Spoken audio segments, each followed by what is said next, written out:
Olá, pessoal. Muito bom estar aqui com vocês, participando desse projeto fantástico da editora Cultura Cristã, junto com o Perguntar Não Ofende. Me sinto, de fato, extremamente privilegiado em poder participar desse tempo aqui com vocês e poder olhar para a palavra de Deus juntos e aprendermos mais sobre o nosso Deus, especialmente nesse momento em que nós vivemos. Ah, Você já parou para pensar nos meses do ano e o nome que eles têm? Por exemplo, o mês de janeiro. De onde veio esse nome? De onde veio o nome janeiro? O nome janeiro, na verdade, o nome dos anos foram atribuídos pelo imperador Júlio César e ele usou como inspiração para o mês de janeiro um deus da mitologia chamado Deus Juno. E o deus Juno, ele é apresentado na mitologia, representado por um homem com duas faces, uma olhando para cada direção, para uma direção oposta à outra. E a ideia por trás disso é de que no mês de janeiro é um tempo de reflexão, em que olhamos para o passado e avaliamos, e isso nós fazemos, né, as nossas retrospectivas, avaliando como foi o ano, e também olhamos para o futuro, fazendo planos e pensando como será o ano que está diante de nós. E hoje, pleno maio, eu queria te fazer ah, pensar num exercício de como você estava olhando para o futuro quando você estava lá em janeiro de 2020. Janeiro de 2020, se exercita aí, tenta lembrar um pouquinho. O que você pensava sobre o ano que estava diante de nós? Quais eram os planos? Quais eram as ideias? O que você estava antevendo para o ano que se iniciava ali em janeiro? Normalmente, janeiro também tende a ser um mês, um momento de muitos questionamentos e onde normalmente a gente também é pego pelos e se's, não é? Não sei se você lida com isso ou não, mas muita gente lida e eu tenho que lidar com esses e se's na minha vida também.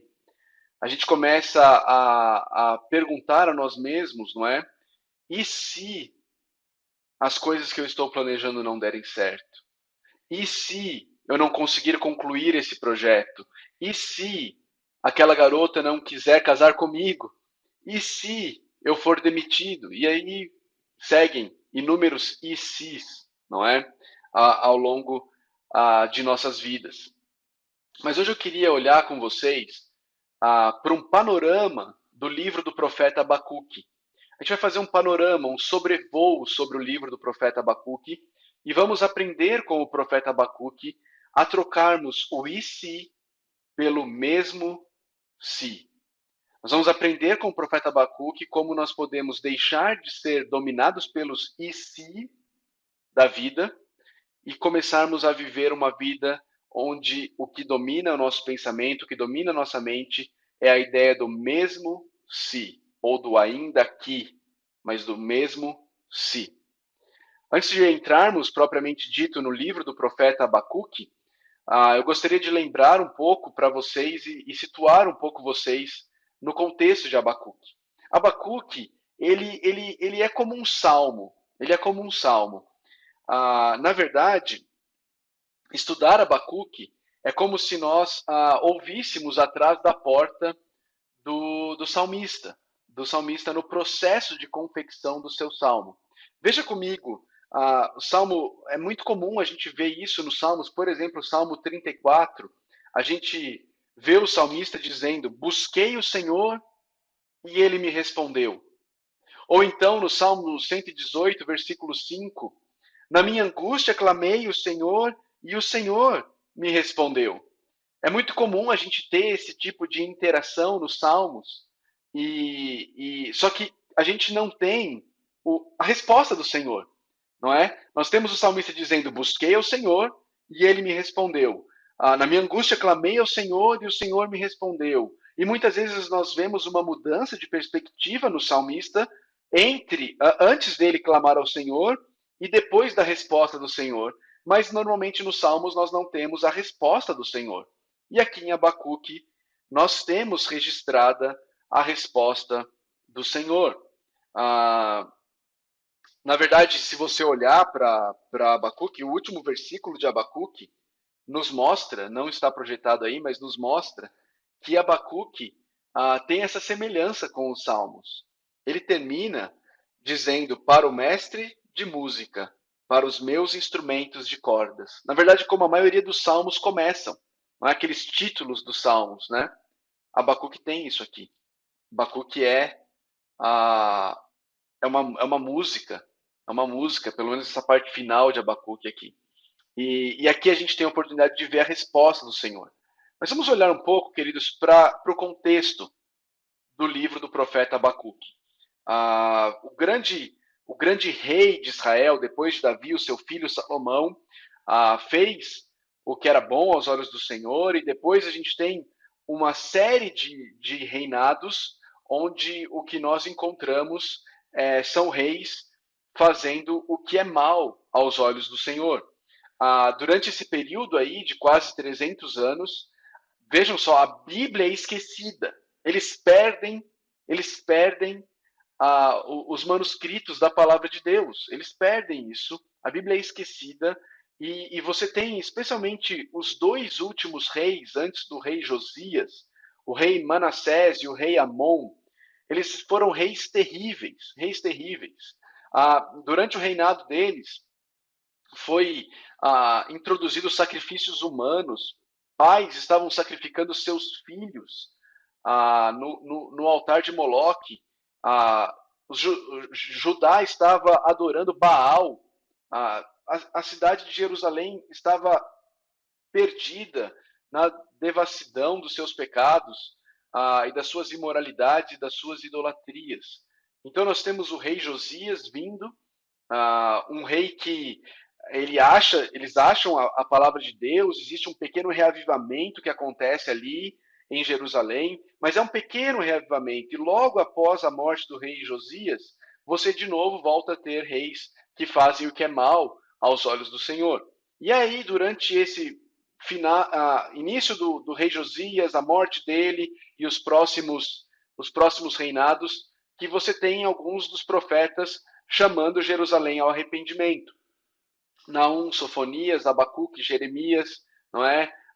Ezequiel, Daniel estão ali. Daniel já vivendo o período depois, né, da Babilônia, mas são contemporâneos, são contemporâneos. A gente sabe pouco sobre Abacuque, a pessoa do profeta Abacuque.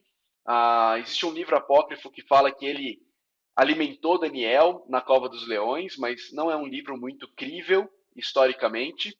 E a gente sabe pouco sobre Abacuque, mas a gente sabe que ele está profetizando a profecia dele é anterior à primeira invasão dos babilônicos a Jerusalém, que acontece no ano 605, tá bom? E a gente tem um pouco do contexto de Jerusalém registrados, por exemplo, em Sofonias.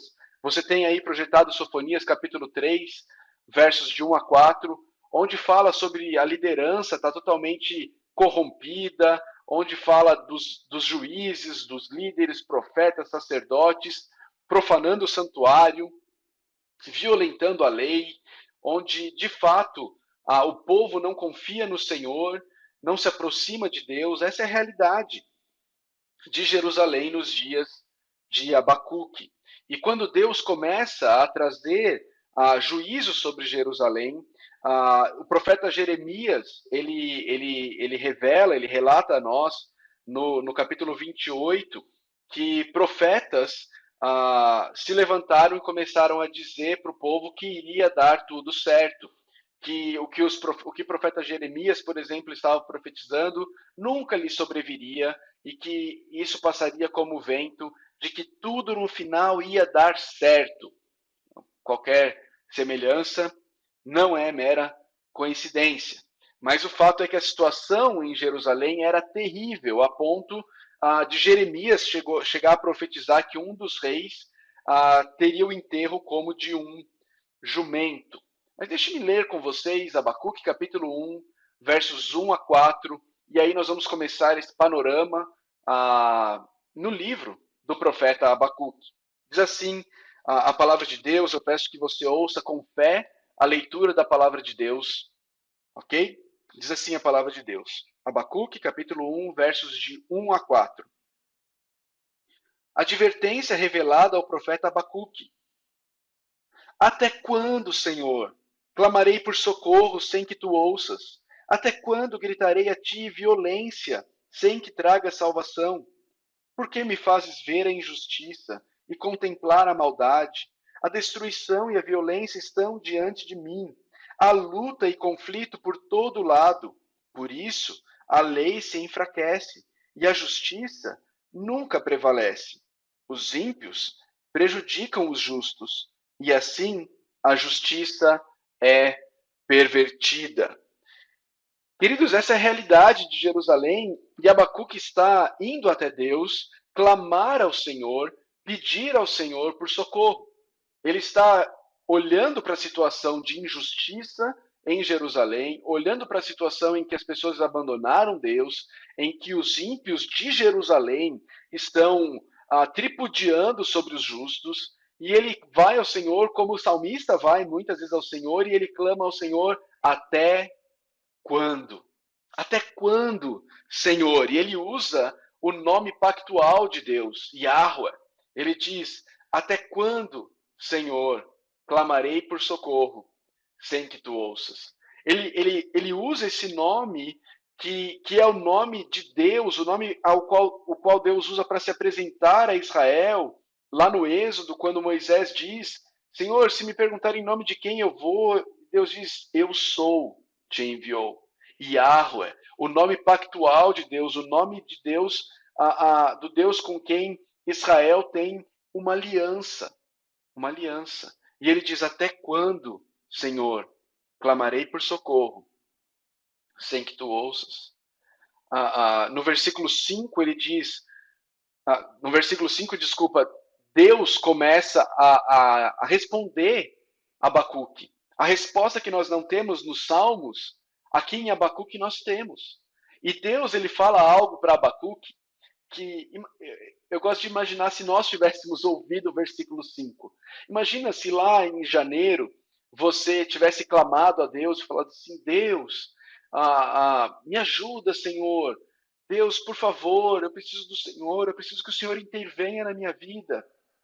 Então Deus te respondesse dizendo assim: nos seus dias farei algo em que não creriam se lhes fosse contado. Imagina você ouvindo Deus falando isso para você. Olha, nos seus dias eu vou fazer algo que você não acreditaria se te contassem.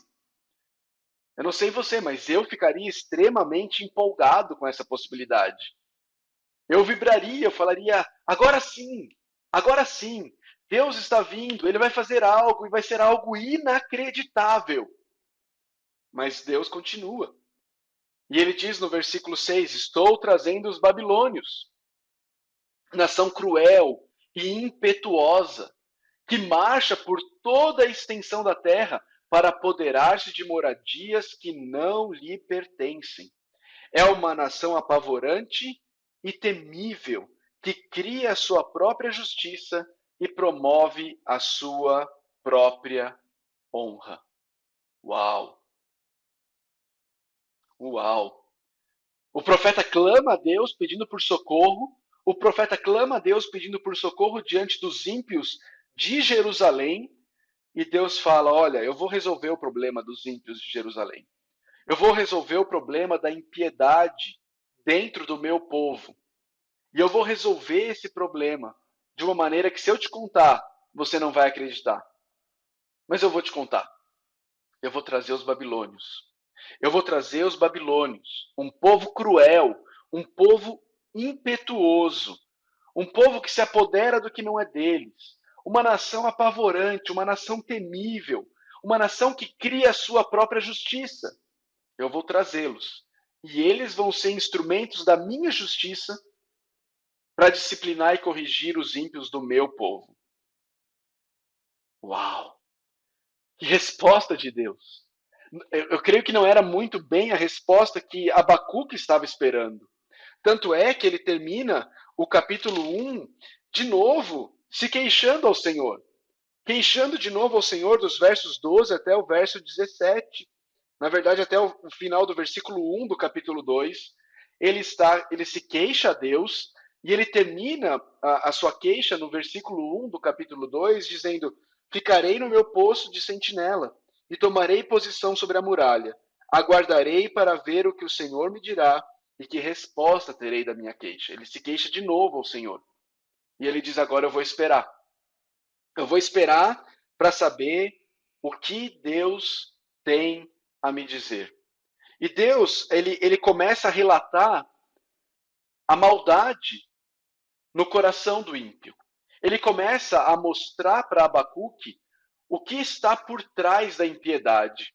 Ele começa a desnudar o coração dessas pessoas, do ímpio babilônico e do ímpio em Judá, não é?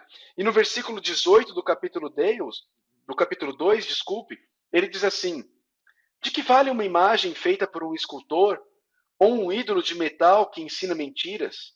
Pois aquele que o faz confia em sua própria criação, fazendo ídolos incapazes de falar.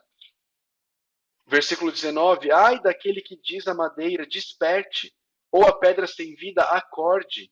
Poderá o ídolo dar orientação? Está coberto de ouro e prata, mas não respira. No, no, Deus está dizendo: olha, o problema do ímpio é que o ímpio criou ídolos no seu coração. O problema do ímpio é que ele está adorando outros deuses, falsos deuses. Ele está adorando falsos deuses e ele está confiando na criação, ao invés de confiar no Criador. Olha como Deus esclarece isso e mostra quais são esses ídolos. Ainda no capítulo 1, versículo 11, ele diz assim: esses homens, eles são carregados de culpa e que têm por Deus a sua própria força. Eles têm por Deus a sua própria força. Eles idolatram as suas capacidades. Eles idolatram a sua própria força. Mas não é só isso. No versículo 5 do capítulo 2, Deus mostra para eles que um outro ídolo que eles têm são as riquezas. Ele diz: de fato, a riqueza é ilusória. E o ímpio é arrogante e não descansa. Ele é voraz como a sepultura e como a morte, nunca se satisfaz. Olha como Deus está mostrando que a idolatria, o que a idolatria da riqueza, o que a idolatria do dinheiro causa nas pessoas. Elas não conseguem mais descansar e elas nunca estão satisfeitas. Elas deitam, mas elas não conseguem dormir. A alma delas nunca se satisfaz, elas sempre querem um pouco mais. É isso que a idolatria da riqueza, a idolatria do dinheiro faz com aqueles que se entregam a elas. É uma idolatria que rouba o nosso descanso, rouba o nosso sono, rouba a nossa paz, à medida que a nossa paz fica atribulada, a nossa paz, a nossa alma fica atribulada, a nossa alma fica barulhenta e nós nos tornamos escravos daquilo que nós adoramos. Os nossos ídolos, queridos, nunca são capazes de satisfazer a nossa alma. Os nossos ídolos, eles nos atraem, eles fazem promessas elevadas, mas eles nunca são capazes de cumprir. E tudo que eles fazem é nos escravizar a eles, sempre com uma promessa de que agora sim, se a gente tiver um pouco mais, se nós adorarmos um pouco mais, se nós sacrificarmos a eles um pouco mais, aí sim eles vão nos satisfazer. E nós vivemos como aquele coelho numa esteira com uma cenoura na ponta e a gente está correndo atrás, mas nunca chega, mas nunca chega. É ilusório, nós não temos descanso, nós nunca somos satisfeitos. Queridos, no capítulo 2 também, Deus traz uma série de ais. São uma série de frases, de versículos em que Deus traz condenações a certos tipos de posturas. No versículo 9 ele diz: ai daquele que obtém lucros injustos para a sua casa, para pôr seu ninho no alto e escapar das garras do mal. Veja como Deus está revelando algumas das motivações equivocadas que eu e você temos para ter as riquezas como um Deus. Para que é que essas pessoas queriam ter lucros? Para que essas pessoas queriam ficar ricas e elas estavam dispostas até a ter lucros injustos para isso? Qual era o objetivo delas? O objetivo delas era segurança. Elas obtinham lucros injustos para pôr seu ninho no alto e escapar das garras do mal. Talvez se nós fôssemos trazer para os dias atuais, seriam pessoas idolatrando o dinheiro, idolatrando as riquezas, tendo lucro desonesto, talvez um fiscal de prefeitura aceitando suborno e propina, para quê? Para que ele pudesse ter mais dinheiro para poder morar, talvez num condomínio fechado, crendo ele que assim ele daria segurança e proteção à sua família. O coração dele não estava em Deus. A fé dele não está em Deus. A confiança e o descanso não está em Deus. A confiança e o descanso está naquilo que eu sou capaz de prover. E se eu precisar roubar, se eu precisar ser injusto, se eu precisar trapacear, dar um jeitinho para poder ter mais, para poder dar essa segurança para minha família, eu irei fazê-lo. Eu irei fazê-lo. Veja no versículo 12, ele diz: ai daquele que edifica uma cidade com sangue e a estabelece com crime. O estabelecimento, a edificação de uma cidade naquela época era algo que trazia reconhecimento, era algo que te dava aceitação. E quantas vezes não é isso que eu e você estamos buscando nas nossas idolatrias? Nós queremos ser reconhecidos, nós queremos ser aceitos. E aqui uma palavra especial a nós, pastores. Essa é uma tendência do nosso coração. Essa é uma luta para a qual nossos olhos deveriam estar bem abertos. Do nosso desejo pelo tapinha nas costas no final do culto. O nosso desejo por sermos adulados, muitas vezes. Não é? Reconhecidos, nos sentirmos aceitos por nossa igreja. E aí a gente começa a abrir mão de princípios e abrir mão de valores e negociar o que deveria ser inegociável, a fim de recebermos aceitação. Aceitação. Olha mais um dos ais que ele traz no versículo 15. Ai daquele que dá bebida ao seu próximo, misturando-a com o seu furor, até que ele fique bêbado para lhe contemplar a nudez. Veja qual é o objetivo do embebedamento. O objetivo desse embebedamento é o prazer sexual, é contemplar-lhe a nudez, é ter prazer. Esse é o objetivo. Deus está dizendo: ai desses que vivem assim. Percebe, queridos, de novo, o versículo 18. Deus está nos chamando a perceber que nós estamos confiando na própria criação. Estamos confiando na criação, ao invés de confiarmos no Criador. Confiamos na criação para nos dar segurança, confiamos na criação para nos dar aceitação, confiamos na criação para nos dar prazer. Para nos dar prazer. Passamos a colocar a nossa confiança, a nossa fé, a nossa esperança em coisas criadas, ao invés de colocarmos no Criador, que é bendito eternamente. Passamos a confiar em coisas que são menores do que nós. Confiamos em a nossa alegria, a nossa satisfação, em nossa carreira, em nossa família, em nossa liberdade para fazermos o que quisermos, quando quisermos, do jeito que quisermos. Confiamos a nossa alegria em nossa capacidade de trabalhar, em nossa capacidade de fazer negócios, de desempenhar funções. Confiamos na criatura ao invés de confiarmos no Criador. E assim nos tornamos idólatras, como os babilônios. E quando isso acontece, trazemos para nós mesmos, a responsabilidade pelo sucesso. E então começamos a pensar que as coisas dependem de nós. Nós nos tornamos profetas da musiquinha da Rede Globo de final de ano, não é? Depende de nós. Depende de nós. Depende de nós a segurança dos nossos filhos. Depende de nós o sustento de nossas famílias. Depende de nós o sucesso de nossos projetos. E nesse momento de quarentena e de pandemia, esse castelinho de carta do depende de nós está ruindo. Está ruindo. E você está tendo a oportunidade de perceber que não depende de nós, que não está em nossas mãos, que nós não temos o controle do sustento, da segurança, do sucesso. Nós não temos o controle da nossa aceitação, das nossas realizações. E nós temos aqui uma grande oportunidade de perceber isso, de reconhecer isso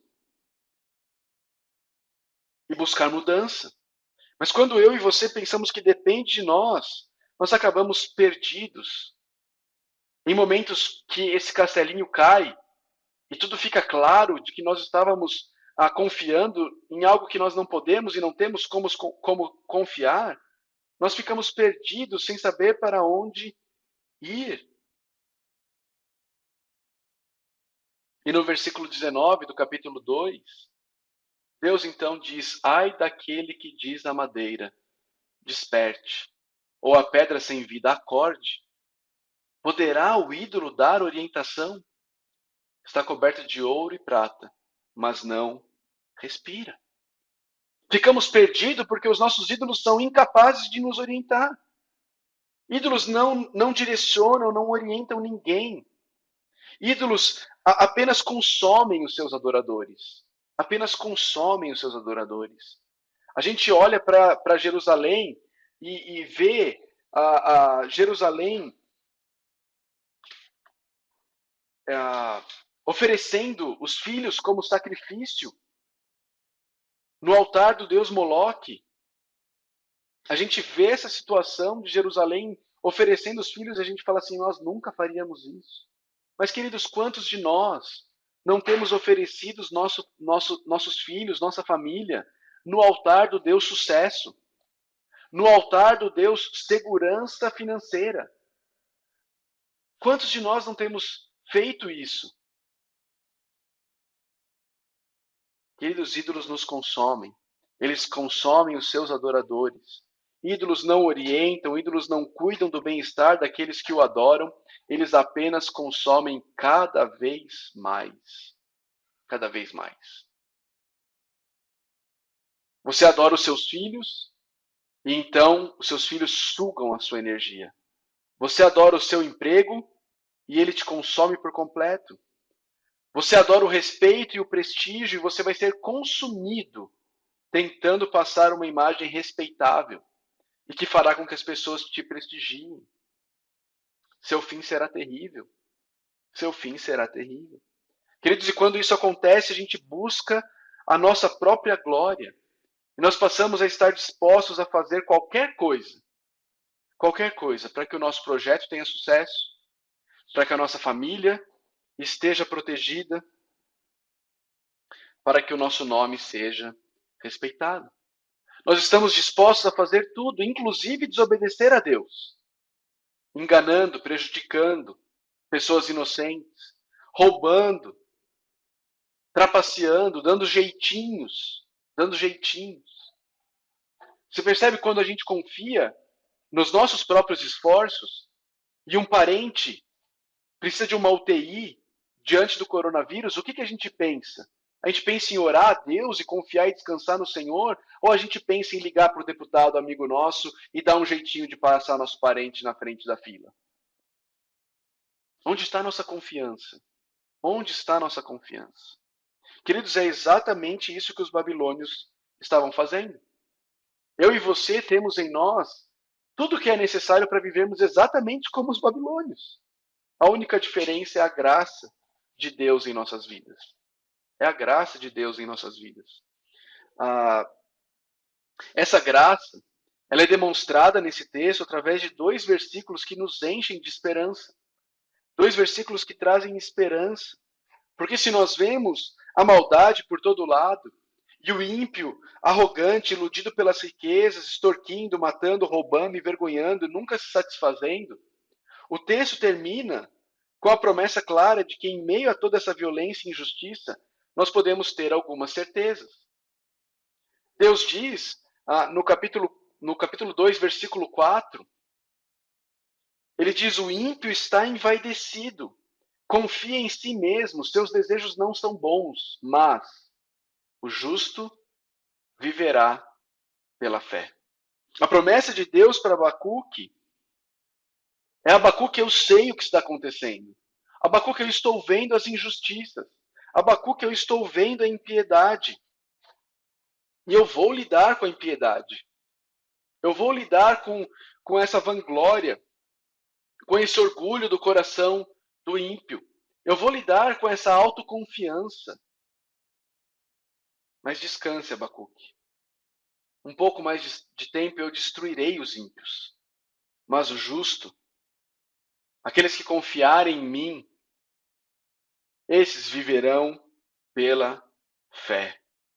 O verso de Abacuque mais citado, né, em todo o Novo Testamento. Paulo cita Abacuque 2:4 em Romanos 1, em Gálatas 3. Depois o autor de Hebreus cita de novo, lá em Hebreus 10. Queridos, isso é esperar em Deus. Esperar em Deus é viver entre a promessa e a realização dessa promessa. Isso é confiar em Deus, isso é descansar em Deus. Como Abraão creu na promessa de Deus e isso lhe foi imputado como justiça. Esperar em Deus, confiar em Deus, envolve aprender a colocar nossa esperança em Deus ao invés de colocar nas coisas criadas. Os estudiosos dizem que Abacuque ele é um mini Jó. Você se lembra o que acontece com Jó? Satanás diz que Jó só adora a Deus por causa das coisas que Deus deu para ele. Então Deus permite que Satanás tire de Jó tudo, basicamente tudo. Embora Jó fique doente, sem seus filhos, sem suas posses, e chegue a ficar em dúvidas, o que o sofrimento traz na vida de Jó, no final das contas, é um crescimento em seu conhecimento de Deus. E ele então passa a adorar a Deus de maneira ainda mais completa. São esses momentos de dor e sofrimento que aperfeiçoam a nossa capacidade de amar a Deus por quem Ele é e não pelas coisas que Ele pode nos dar. A promessa de Deus para Abacuque se referia aos babilônios. Mas para nós ela se refere à maldade, violência, injustiça, dor que existe nesse mundo. E a nós, Deus também nos dá promessas.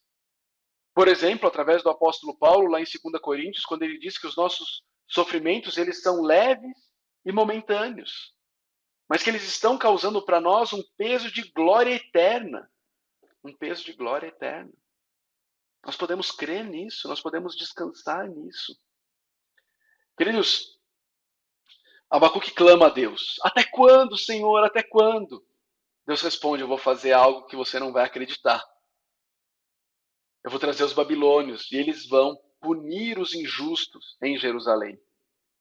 Por causa da idolatria, por causa da imoralidade, porque vocês têm confiado em vocês mesmos ao invés de confiar em mim, o teu Deus.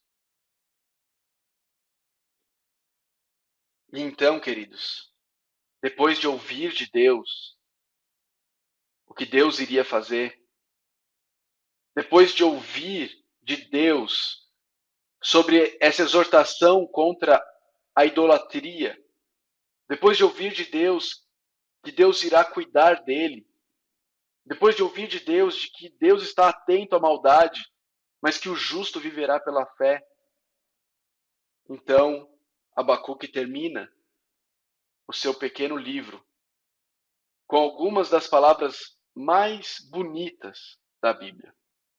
E é ali onde Abacuque troca o e se pelo mesmo se. Acompanhe comigo os versos 17 a 19 de Abacuque 3.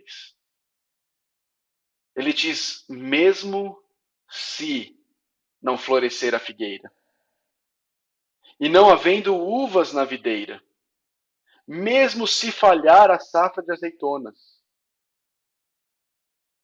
não havendo produção de alimento nas lavouras, nem ovelhas no curral, nem bois nos estábulos. Abacuque tá traçando uma situação terrível nesses mesmos si. A situação é terrível, ela é dramática, não tem comida.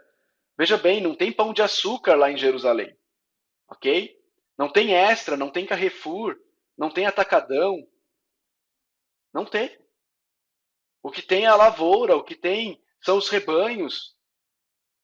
E Abacuque está dizendo, olha, mesmo se não tiver flor na figueira, que é o que vai gerar o fruto depois, mesmo se não tiver uva na videira, mesmo se não der azeitona na oliveira, mesmo se não tiver produção de alimento na lavoura, mesmo se não tiver bois e ovelhas nos estábulos, mesmo se a gente não tiver o que comer, diante do que Abacuque ouviu de Deus sobre confiar em Deus e não nas coisas criadas, Abacuque então diz no versículo 18: mesmo se tudo isso, ainda assim, eu exultarei no Senhor e me alegrarei no Deus da minha salvação. Queridos, Abacuque fala com a alma dele ao invés de ouvir a sua alma. Ao invés de deixar a sua alma barulhenta ficar falando para ele, mas Abacuque, e se os ímpios continuarem? E se os babilônios vierem? E se não tiver dinheiro? E se eu perder o emprego? E se algum querido pegar coronavírus? E se? Ele para e ele agora fala com a sua alma, como o salmista muitas vezes faz. Você se lembra, ó minha alma, por que se abater? Espere no Senhor, espere no Senhor. Abacuque está fazendo a mesma coisa, ele está dizendo, ainda assim eu exultarei no Senhor e me alegrarei no Deus da minha salvação. Abacuque resolve se alegrar e exultar em meio às dores, porque ele não está se alegrando e se exultando nas circunstâncias de forma superficial, mas ele está decidindo se alegrar e exultar agora no Deus que controla as circunstâncias e em quem ele decidiu confiar. Em quem ele decidiu confiar. Ele decide se alegrar olhando essa realidade terrível nos olhos e se voltando para a verdade de quem Deus é. Ele é o Deus da minha salvação. Ele é o Deus que não poupou o seu próprio filho, como diz o apóstolo Paulo em Romanos 8. Como não nos dará, juntamente com ele e de graça, todas as coisas que precisamos? A alegria dele está no Senhor e não nas uvas. A alegria dele está na salvação garantida, prometida por Deus, da qual eu e você já usufruímos, que estamos do lado de cada cruz. Já vimos, a salvação veio. Nós nos alegremos nisso.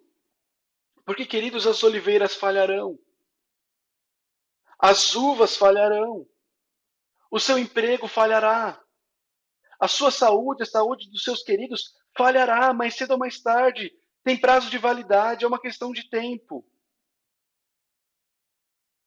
Não vai ter carne. Não vai ter comida.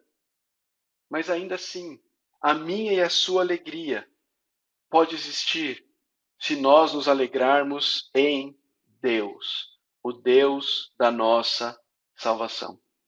Por quê? Versículo 19. O Senhor, o soberano, é a minha força. Porque meu Deus, ele é soberano. O Senhor Yahweh, o Deus com quem eu tenho uma aliança, ele é soberano. E ele é a minha força. Você se lembra que Deus falou para Abacuque que aqueles homens faziam de sua força o seu Deus? Aqui Abacuque inverte, ele diz, não, a minha força não será o meu Deus, é o meu Deus que será a minha força. Ele é a minha força. O Senhor, o soberano, é a minha força. Os lugares altos aos quais Abacuque se refere aqui, ele faz os meus pés como os do cervo, faz-me andar em lugares altos. Eram os lugares mais seguros para se estar. Era dali que era possível perceber e se preparar para um possível ataque. E se ao ouvir as más notícias, Abacuque diz que as pernas dele vacilaram. No versículo 16, ele diz: ouvi isso e o meu íntimo estremeceu, meus lábios tremeram, os meus ossos desfaleceram, as minhas pernas vacilaram. Se ao ouvir essas más notícias, as pernas de Abacuque vacilaram. Após se lembrar do Evangelho, ou seja, quem Deus é e o que Deus fez, que Deus é o Deus da salvação dele, que Deus é um Deus soberano, após se lembrar disso, de que a verdadeira felicidade acontece em meio às tribulações, em meio aos medos, em meio às dores, depois de combater as mentiras do seu coração com as verdades de quem Deus é, Abacuque agora tem uma clara imagem em sua mente de que Deus está cuidando dele e que somente em Deus as suas pernas vacilantes podem ser colocadas no alto, em segurança. Queridos, nós podemos confiar nesse Deus. Nós podemos descansar nesse Deus. Em meio às dores, sofrimentos, incertezas deste mundo mau, que estão um pouco mais visíveis nesse período em que nós estamos vivendo. Nós podemos confiar em Deus. Não está projetado, queridos, mas no capítulo de número 1, no versículo 13, Abacuque diz assim: teus olhos são tão puros que não suportam ver o mal, não podem tolerar a maldade. Então por que toleras os perversos? Por que ficas calado enquanto os ímpios devoram os que são mais justos que eles? Queridos, 600 e poucos anos depois de Abacuque, o único verdadeiro justo foi devorado pelos ímpios e Deus, de fato, ficou calado. Quando Jesus Cristo clamou: Deus meu, por que me desamparaste? Deus ficou calado quando os ímpios devoraram o único verdadeiro justo que já existiu. E ele o fez para que eu e você pudéssemos ser abraçados e acolhidos na família dele, cuidados por ele, encontrando descanso e repouso debaixo de suas asas, para que possamos então, em meio a dias maus, dizer: mesmo se, complete a lacuna, ainda assim eu exultarei no Deus da minha salvação. Quando a sua alma vier com os e sis, lembre para ela quem é o Deus de Abacuque. Lembre para ela quem é o teu Deus. Fala com você mesmo. E ao invés de ficar tomado pelos e sis, vá até Deus e diga: Deus, mesmo se, complete a lacuna, com a sua realidade, com a sua circunstância, ainda assim eu exultarei no Deus da minha salvação. Que Deus nos ajude, queridos. Que Deus nos ajude. Que Deus nos ajude a confiar, olhando para o passado, vendo tudo que Deus já fez por nós, especialmente a cruz do Calvário, e que isso nos traga fé, confiança, para olhar para o futuro e não temer o futuro. Porque mesmo se o nosso Deus, o Senhor, o soberano, será a nossa força, nós podemos exultar no Senhor. Que Deus te abençoe.